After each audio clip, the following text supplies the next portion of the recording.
नमस्कार बंधु माने राधे कृष्णा। कृष्ण मथुरा छाड़िकी द्वारिका कहीं आसीथिले आपण माने जानिछन्ते कि? हाँ, जेतेबेले भगवान कृष्ण तांको मामू तथा कंसर बध करिदेले सेतेबेले कंसर ससुर मगधपति जरासंध बहुत रागी गले।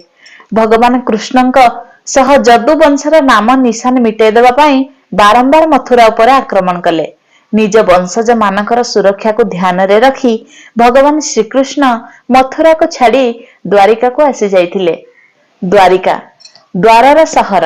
हाँ बंधु माने आपण माने ठीक सुनिछंती। एही सहरर चारि पाखरे बहुत लंबा लंबा कांथ थिला, जेउथिरे बहुत सारा द्वार थिला। भारतर सबुठु प्राचीन नगर मानक मध्यरु द्वारिका हला गोटिए। द्वारिका को द्वारवती, कुशस्थली, आनर्तक, ओखामंडल, गोमती द्वारिका, चक्रतीर्थ, अंतरदीप, बारिदुर्ग भी कहा जाए।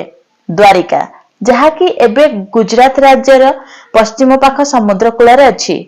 चारि धामर गोटे धाम होची द्वारिका।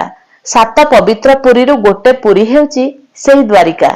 दुईटी द्वारिका अछि, गोमती द्वारिका और बेट द्वारिका। गोमती द्वारिका को धाम बोली कहा जाए और बेट द्वारिका को पुरी कहा जाए। द्वारिकार प्राचीन नाम कुशस्थली। पौराणिक कथा अनुसार महाराजा रैवतिक कुश बिछेकी यज्ञ करिथिबा कारणरू एही नगरीर नाम कुशस्थली रखा जाइथिला। कृष्णଙ୍କ मृत्यु परे द्वारिका समुद्र रे लीन हेबा सह जादव कुलर भी नष्ट होई जाइथिला। कृष्णଙ୍କ प्रपौत्र ब्रजनाभ द्वारिकार जदुवंशर अंतिम शासक थिले, जे कि जादव मानक निज निज भितरे लड़ाई रे जीवित रहि जाइथिले।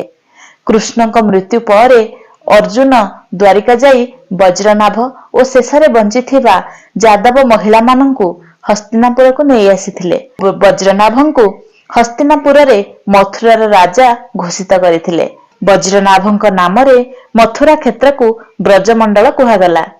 आशा करुछि आपण मानंकु एहा निश्चित रूप रे भलो लागिथिबो।